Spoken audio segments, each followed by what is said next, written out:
Hi friends, welcome back to Mazin medias. അപ്പോൾ ഇന്ന് ഞാൻ ക്ലോത്ത് വെച്ചുള്ള എയർബോ എങ്ങനെയാണ് ഉണ്ടാക്കുന്നതാണ് കേട്ടോ കാണിക്കണത്. അതിനായി ഇതാ സാറ്റിൻ്റെ 2 പീസ് ക്ലോത്ത് ഞാൻ എടുത്തിട്ടുണ്ട്.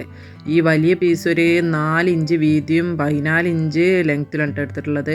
അതുപോലെ ഈ ചെറിയ പീസ് 2 ഇഞ്ച് വീതിയും ഒരു 7 ഇഞ്ച് ലെങ്ത്തിലും ആണ് എടുത്തിട്ടുള്ളത്. ഇനി നമുക്ക് ഈ 2 പീസ് ഇതുപോലെ ഒന്ന് മടക്കി ഇങ്ങനെ പിന്ന് കുത്തി കൊടുത്തതിന് ശേഷം അതിൻ്റെ അരികിലൂടെ ഒരു 1/2 ഇഞ്ച് തയ്യൽ തുമ്പ് വിട്ടൊന്ന് ഇങ്ങനെ സ്റ്റിച്ച് ചെയ്ത് കൊടുക്കട്ടോ. ഈ ഭാഗത്താണ് സ്റ്റിച്ച് ചെയ്തെടുക്കേണ്ടത്. 2 പീസും അതുപോലെ തന്നെ ഒന്ന് സ്റ്റിച്ച് ചെയ്തെടുക്കാം.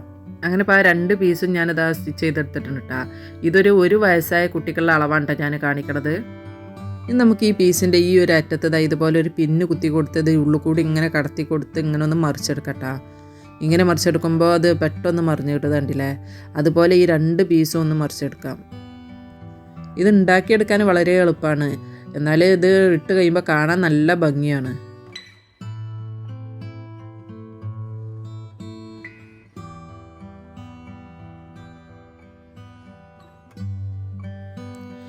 അങ്ങനെ ഇപ്പോൾ ആ 2 പീസും ഞാൻ മറിച്ചെടുത്തിട്ടുണ്ട് കേട്ടോ. ഇനി നമുക്ക് ഇതിൻ്റെ ഈ സ്റ്റിച്ച് വരുന്ന ഈ ഭാഗത്താ ഇത് ഇതുപോലെ സെൻറ്ററിലേക്ക് ആക്കി കൊടുത്തുകൊണ്ട് ഒന്ന് അയൺ ചെയ്തെടുക്കുക. അതിന് ശേഷം ഞാനൊരു 4 ഇഞ്ച് നീളത്തിലുള്ള ഈ എലാസ്റ്റിക്കിൻ്റെ പീസ് ഉണ്ടല്ലോ, നമ്മുടെ ഈ ചെറിയ പീസിൻ്റെ ഉള്ളിൽ കൂടി ഒന്ന് കടത്തി 2 സൈഡും സ്റ്റിച്ച് ചെയ്തെടുത്തിട്ടുണ്ട്. ഇനി നമ്മൾ ഈ എലാസ്റ്റിക് ഇട്ട ഈ പീസ് അത് നമ്മൾ മറ്റേ പീസിൻ്റെ ആ സ്റ്റിച്ച് വരാത്ത ഭാഗത്ത് ഇതുപോലെ ഇങ്ങനെ വെച്ച് കൊടുത്ത് ഒന്നിങ്ങനെ മടക്കി ഒന്ന് പിന്ന് കുത്തി കൊടുക്കട്ടോ. അതേപോലെ ഈ സൈഡിലും ഇങ്ങനെ ഒന്ന് പിന്ന് കുത്തി കൊടുത്ത് നമ്മൾ ആ പിന്ന് കുത്തി കൊടുത്ത ഭാഗം ഉണ്ടല്ലോ അവിടെ 2 ഭാഗത്തൊന്ന് സ്റ്റിച്ച് ഇട്ട് കൊടുക്കുന്നുണ്ട്. അതിന് ശേഷം ഇതുപോലെ ഇങ്ങനെ ഒന്ന് മറിച്ചെടുത്താൽ മതി. ഇതിങ്ങനെ മറിച്ചെടുക്കുമ്പോൾ നമ്മൾ ആ സ്റ്റിച്ച് ചെയ്ത ഭാഗം ഉണ്ടല്ലോ അത് ആ മടക്കിൻ്റെ ഉള്ളിലേക്ക് പോയിട്ടുണ്ട്. നമുക്ക് പുറത്തേക്ക് അങ്ങനെ കാണാൻ പറ്റില്ല. ഇനി ഇതിൻ്റെ ഈ സെൻറ്ററിൽ ഇതുപോലെ അങ്ങനെ ഒരു സൂചി നൂല് ഉപയോഗിച്ച് ഇങ്ങനെ ഒന്ന് തുന്നി കൊടുക്കണ്ട. അതിന് ശേഷം ആ തുന്നിയ ഭാഗം ഒന്ന് ഇങ്ങനെ കൂട്ടി ഒന്ന് ഒരു കെട്ടിട്ട് കൊടുക്കുകയാണ് ചെയ്യണത്. ചെറിയ കുട്ടികൾക്കാവുമ്പോൾ ഇതിൻ്റെ ഈ സെൻറ്ററിൽ ഇതുപോലെ ഇങ്ങനെ ഈ കെട്ടിട്ട് കൊടുക്കുന്നത് നല്ലതാണ്.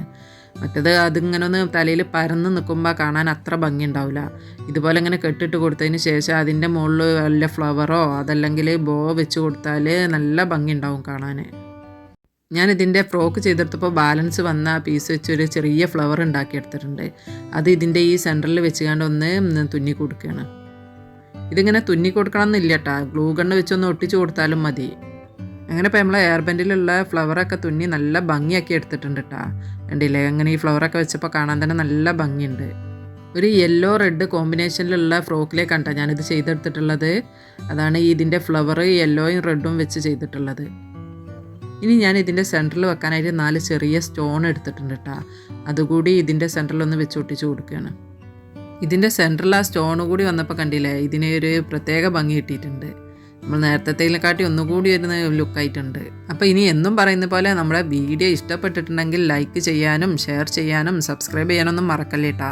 ഇനി ഇൻഷാ അല്ലാഹ് ഇതുപോലത്തെ നല്ലൊരു വീഡിയോയുമായി നമുക്ക് വീണ്ടും കാണാം.